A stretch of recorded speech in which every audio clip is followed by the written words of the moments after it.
of interference is an incompetent, corrupt, and ideologically unclear leadership. The second is a structure in the bureaucracy of government and administration that is beholden to the white gaze or to external gaze.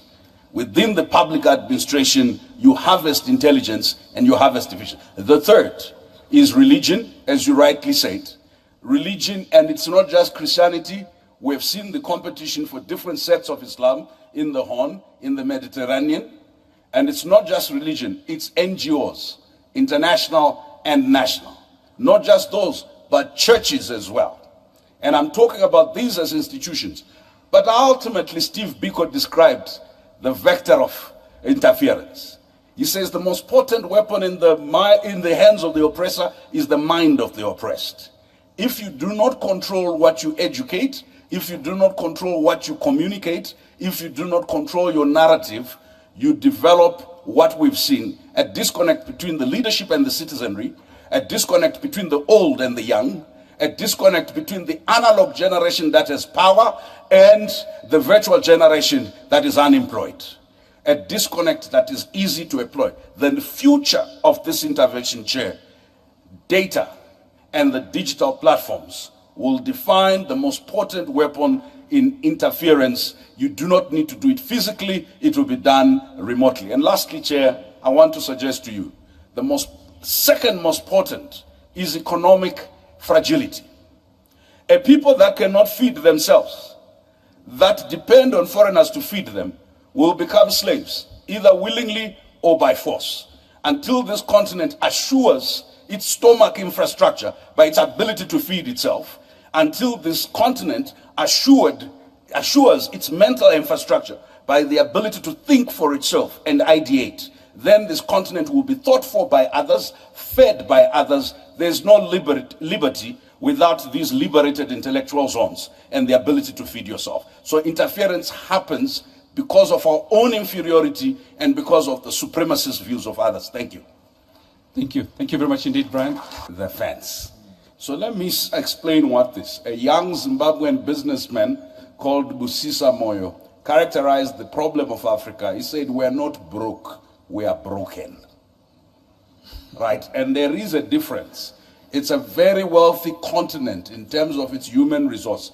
When the United States decided to appoint a head for PEPFAR, they took away from my senior here, the chairperson of the African Union, his head of Africa CDC. They are Africans strategically, or black persons strategically heading very strategic institutions in the global north. Why am I saying this? My elder Ashraf asked me about narrative. There are 5 modes of narrative. First mode is action. That's what I think the chairperson of the African Union is saying, that people will not believe what we say until they see us act according to our beliefs. Pan-Africanism is not a theory. It's the lived solidarity that made the Ethiopians give Nelson Mandela a passport, that made Senegalese civil servants contribute $1 each every month for the liberation of South Africa, that made Zambia take care of us as Zimbabweans and South Africans as we fought for our liberation, that made Uganda take care of the comrades that now run this country. If Pan-Africanism has no active solidarity action, no active affirmative action, the words are meaningless, because even the devil can quote scripture. The second is dialogic. We have for too long used authority to govern our people and not dialogue. And in this respect, I must commend my colleagues and comrades here in Rwanda, because they are able to hold leadership meetings where citizens talk to leaders. I am hoping the African Union chairperson and the African Union Commission chairperson can actually convene with ECOSOC a conference each year of the citizens, not just NGO, a conference of the citizens drawn from the continent, and talk. Because often we only get to talk to our leaders in conferences in the United States and in Europe, and thought. There is no Pan-Africanism without doing what Mishera Mugo said. Create liberated zones of Pan-Africanist thought. When we think, it's our European theorists who are thinking. When we speak, it's our American teachers who are speaking. It is okay to have gone to America to learn. It is okay to have gone to Asia to learn. But what is the influence of African intellectuals and thought on what the African Union does, on what our governments do, on what our civil society does? Number 3, we need to describe oppression. I'm sorry, I hear this a lot when I come to Rwanda. You have to hear me, I'm Rwandese, so you cannot do anything about me. I have immunity here. You people like to say, let's forget, let's not blame anyone. Please, stop that nonsense.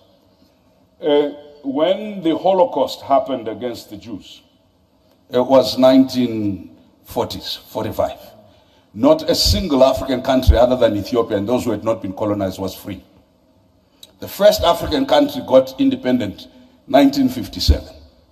There is not a single Jewish person who will allow you to forget the Holocaust. And in fact, there are crimes, not just in Israel, across the world against denial of the Holocaust. US foreign policy, Israeli foreign policy is very key. It's a central issue. Africans, for some reason, must forget something that happened 50 years ago, if you are Zimbabwe 80 years ago.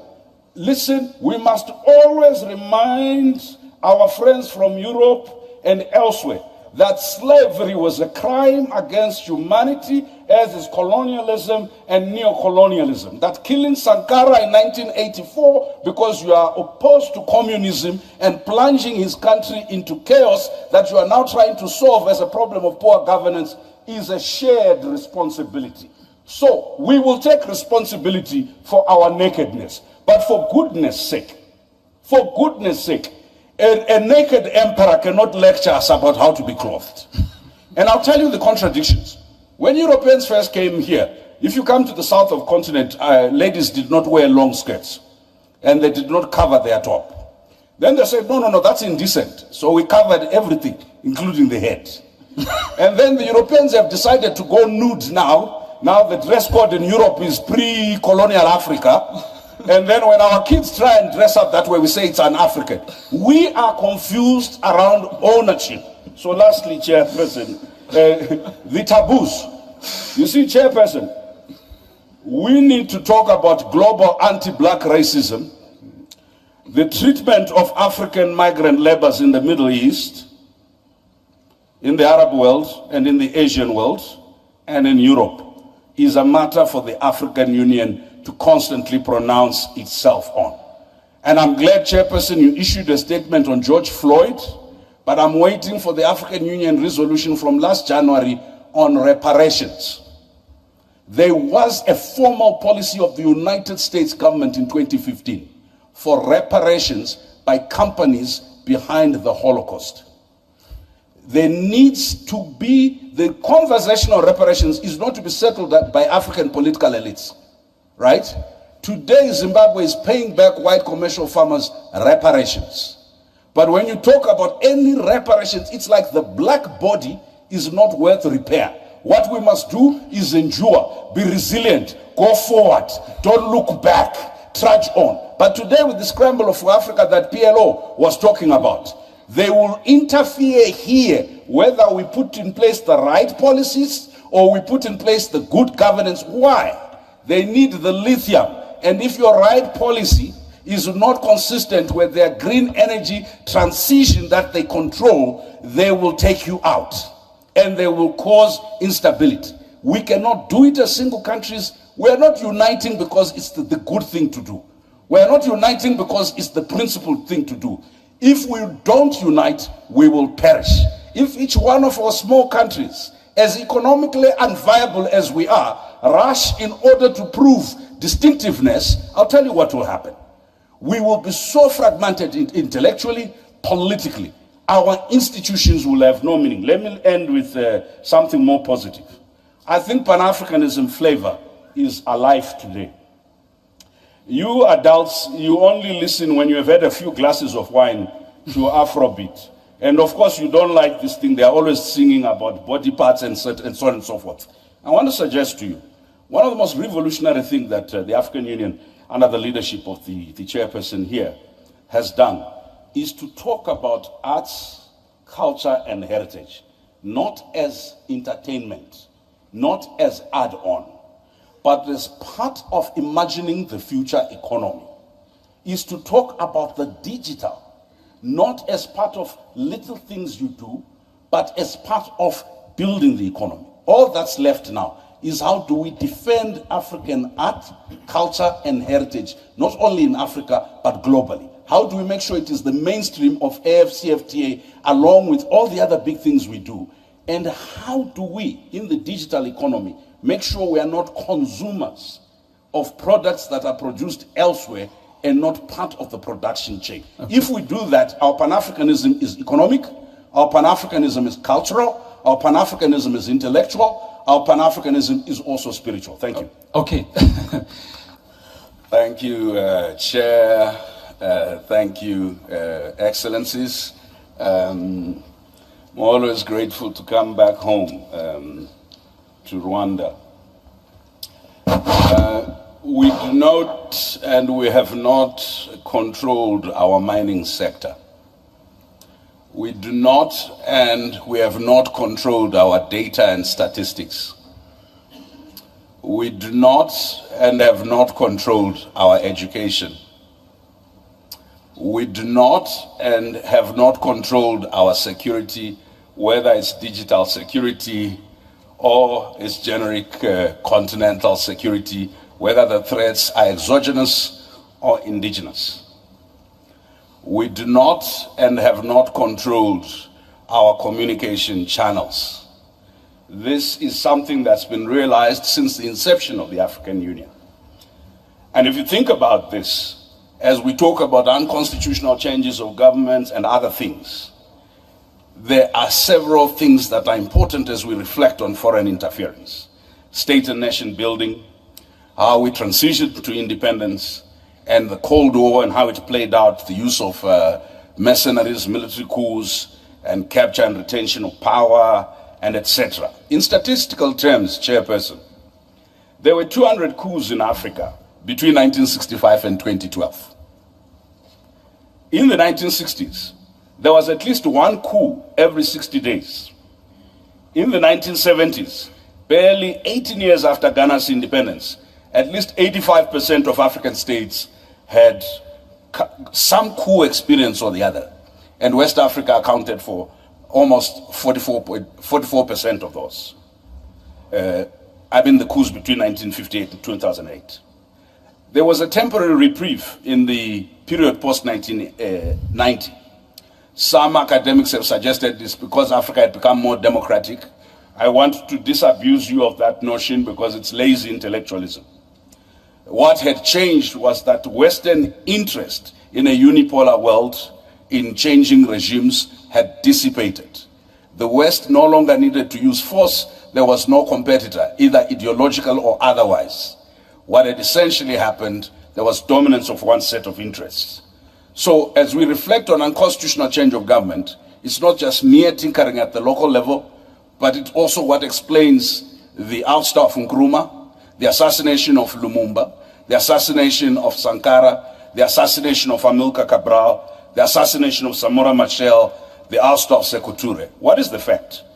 That in a unipolar world, the appetite to change had dissipated. As we see greater polarization between the West, the East, and the Middle, we're going to see once again an intensification of interference. Less than 15% of that interference, Chair, will be justified as follows: protecting and promoting human rights or preventing genocide, protecting lives and property of citizens, fighting terrorism, violent extremism, or stopping some form of unproductive ideology. However, what we know, no intervention happens except it is in the interest and the propagation of the political, economic, social, cultural, racial, and other strategic interests of those who have power. But there are direct consequences, and have been for Africa, which are chaos and instability, retarded development, internationalization of conflicts, regional instability, destruction of cultural and other heritage, as we saw in Timbuktu, destruction of state institutions and public services, warlordism and violent extremism, as we've seen in the Horn and in the Sahel, collapse of the formal economy, and debt, poverty, and inequality. sexual and gender-based violence, and the pillage of our economies. Now, if we imagine in this framing that